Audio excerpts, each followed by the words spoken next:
Apaman ang matapugan ni tibulan ti Setiembre when per months. Ket mga ipasimudag meten ti panagrugi ti Christmas season dito'y pagilian. Ado a Pilipino ti magagaran iti inot na panaglamis ti paniyempo.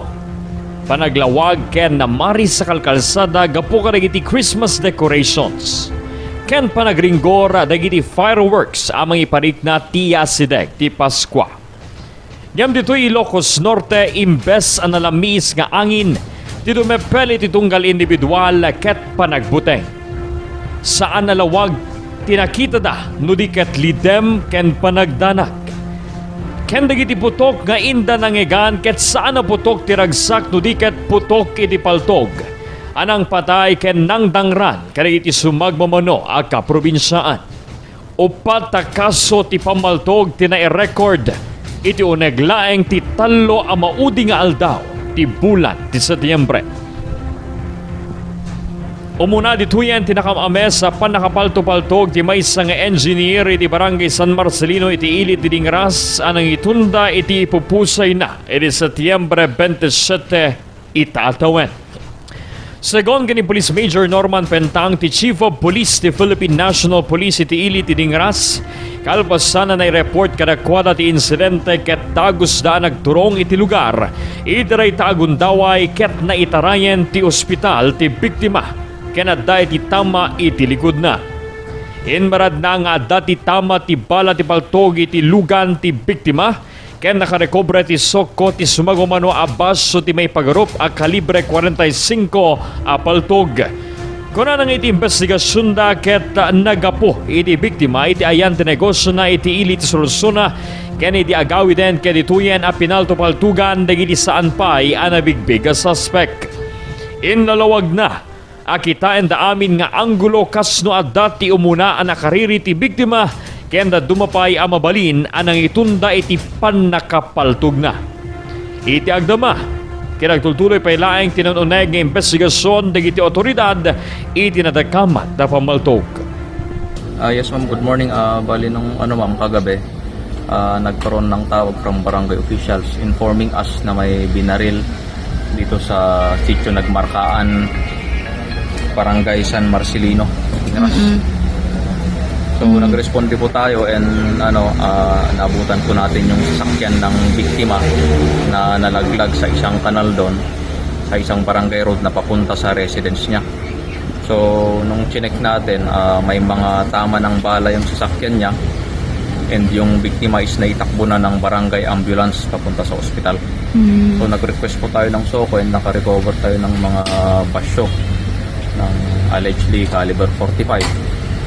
And yung sasakyan niya nadala natin dito for bullet trajectory analysis. Setiembre 29, 2025. Natay, kabayatan na mag-agasan ti ospital ti maysa lalaki. Gapoy ti sinagaba na sugat iti bakrang na. Kalpasan na pinaltugan ti maysa kameng ti Philippine National Police dito'y syudad ti Lawag. Binigbig ni Barangay Chairman Juan Carlo Tabios iti Barangay Santa Rosa dito syudad. Tiya biktima ni Roderick Sebastian anaan ti umno atawen mentally challenged ken residente met laeng iti nadakamat ta barangay. Inlalawag na nagturong nga dagos iti Balayda Sebastian kalpasan nga intawag da ken kuana iti panangkarayar na kadagiti naganak na nga agpada as senior citizen.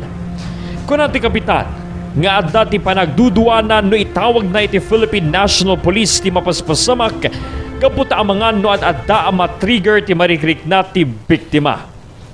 No pay kastan nagpagpakaasi digiti naganak ni Sebastian nga itawag ti kapitan iti Philippine National Police ter aramiden ti biktima kadakwana.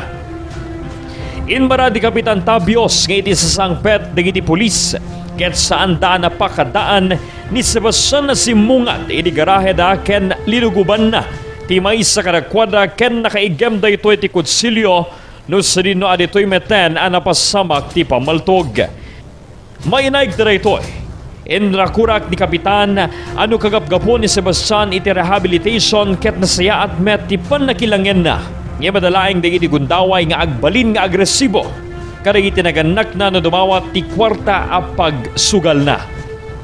In pakaamo pa iti kapitan nga iti napalawas sa lawas ket inikan dagiti naganak na iti 130,000 pesos anapan na laeng insugal.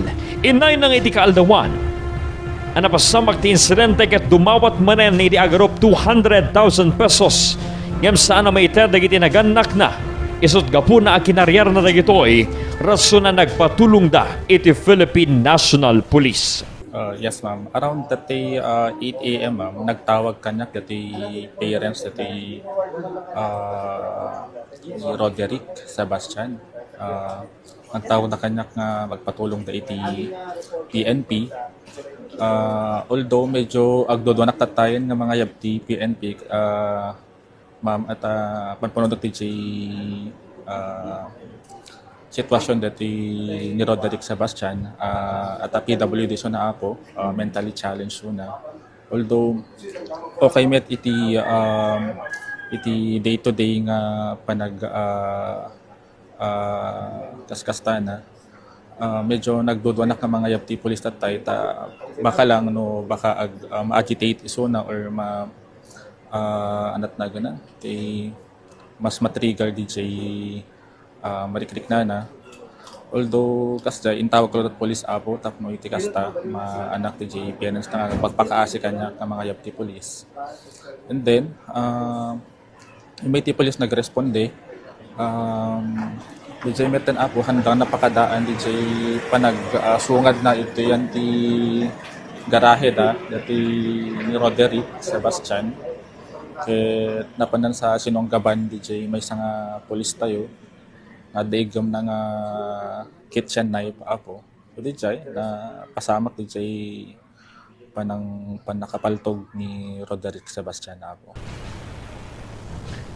September 30, 2025. May sapya pammaltog itinapasamak. May saaman nalon itinagtalin na iti Philippine National Police. Kalpasan apinaltugan na itinakariri na asiman. Iti may sa aminatayan, iti barangay Rayuray, iti syudad di Batak. Dahito iti inbatan ni Police Lieutenant Colonel Jerome Wangki, ti Chief of Police iti syudad di Batak.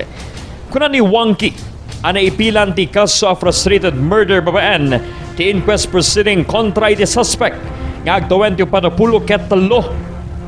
Kaya residente met laeng iti natakamat na barangay. Inmarad ni Wangki nga adday ti nairekomendara pagpiyansa ti suspect ngem saan ang makabayad ket may pisok in the Bureau of Jail and Management and Penology iti syudad ti Batak. Basari ti investigasyon da. Kabiyatan nga gayayam dagiti masiknan ti baraha iti minatayan kaya dahil di saan na nagkinaawatan ti suspect ken biktima ngem dagos met laeng ang napagsardeng dagitoy. Kuna na apumanaw kuman ti biktima ken ti kaduana iti lugar ngem nagsublida tapno agparespensar iti napasamak. Nupay kasta, kabayatan ti ipapanaw ti biktima ket nakangeg dati putok ti paltog kalpasan na ket nakita dati biktima nga day ti sugat na. Ininto nakita dati suspect ang nakaigem ti saan na masinunoo a klase na a paltog. Naitaraya dagos si biktima iti ospital para iti panakaagat si sugat iti buksit na kinadaan ti natalged kasasaat. Naamuan na dagos met na nagtalampagaw ti suspect.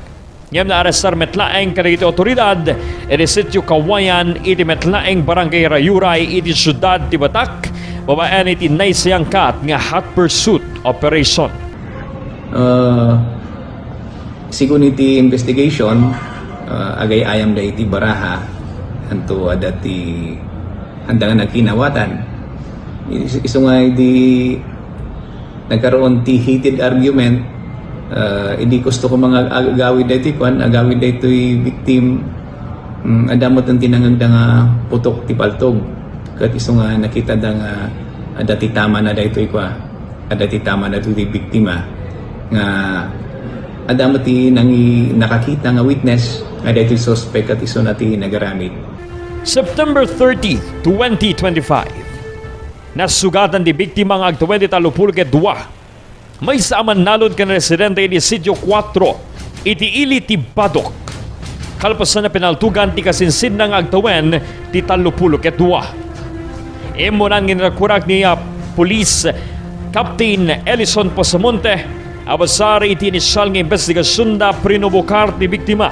Ti kasinsin na babae akabalay na metlaeng aging nga nagpatulong ti musikna ni ti kasinsinda nga isu ti suspect.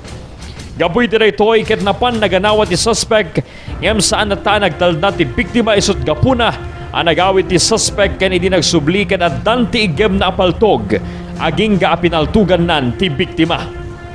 Naamo nakalpasan daytoy ket nakita ti dara-dara biktima iti asadeg ti bubonda iti likod ti pagtaenganda. Inbarad na agapoy ti panakapaltog ti biktima natamaan ti bukod na kenay taray ti Santo Cristo Milagroso Hospital iti iliti Sinait probinsya ti Ilocos Sur nga iti agdama kinadaan iti nasayaat na kondisyon. Narekobremet naging otoridad ti may sa kapsula iti kalibre 45 apaltog iti nakapasamakan ti insidente. Apo Hepek? As of now, sir, identify tayo mo di suspect and based di investigation tayo, di may nag-establish sa witness tayo ang tatta kung kumbinsiran tayo di pamilya ti suspect nga sumukon maki-cooperar ta according ka di witness tayo apo kata hanamot lang gagara ti pinangpaltog na at anawa na tagwalwala kalain ka nagwalwala ti suspect at siguro di maramot din di namot na pigilan bagina ni mga pinaltogan na Bombo. Kabayatan na inbatad ti Ilocos Norte Police Provincial Office nga amin na gito yan napasama ka pammaltog ket maibilang kas isolated cases. Segon kani Police Colonel Michael Bautista iti ang mga dadaulo iti pikat iti kaso iti dingras kinadani di Bunokelda nga Investigation Task Group tapno agimbestigar. Kunana nga iti agdama kinadani iti naalad nga impormasyon ngam saan dapay laeng nga may parukati di publiko tapno saan na maapektaran ti investigasyon. Inmarad na nga iti met napasamak dito yung syudad Dilawag. Kaya bilang na ka self-defense iti inaramid ti kameng ti Philippine National Police. Kunana da ito'y ket justifiable kaday di police procedure da. Ano awanen ti sa bali amausarda tap ni salakan ti magida ket aramatan da di paltog da kas armas. Erinto adag iti napasama ket di syudad di Batag ken ili ti Badok ket kaso dagiti agkabagyan ken nagkaruba. Nupay kasain panamnaman na nga itultuloy da iti panangiwaya ti patrolling kasamaten panangisiyang kat ti Oplan Bakal tapno maprebentaran dagitoy pasamak. Incident po na nangyari. Actually, isolated cases lang yung mga nangyari.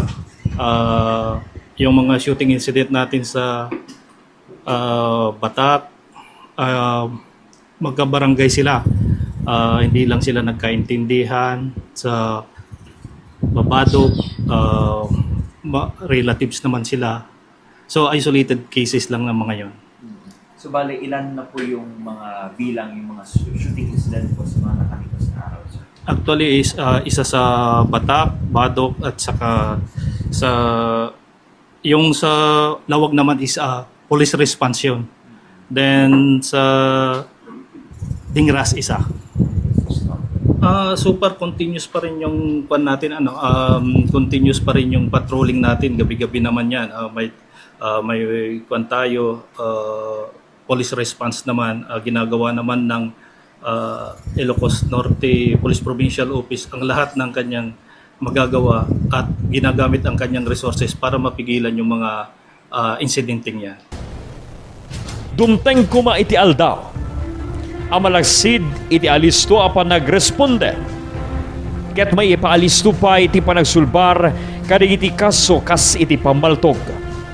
Ado dagiti napaspasama kadi kalabes nga agpapanita. Ket gumaw-gawawa dagiti biktima ken miyembro iti pamilya iti hustisya. Babaen iti alisto nga panagresponde ken kastameten pan nakasulbar kadi iti kaso. Ket manuktalan sino ti nagpasol ken sino inosente. Para iti Bombo Investigative Report, Bombo J. Agnier, this is Bombo Radio Philippines, the #1 and most trusted source of news and information, Basta Radio. Bombo!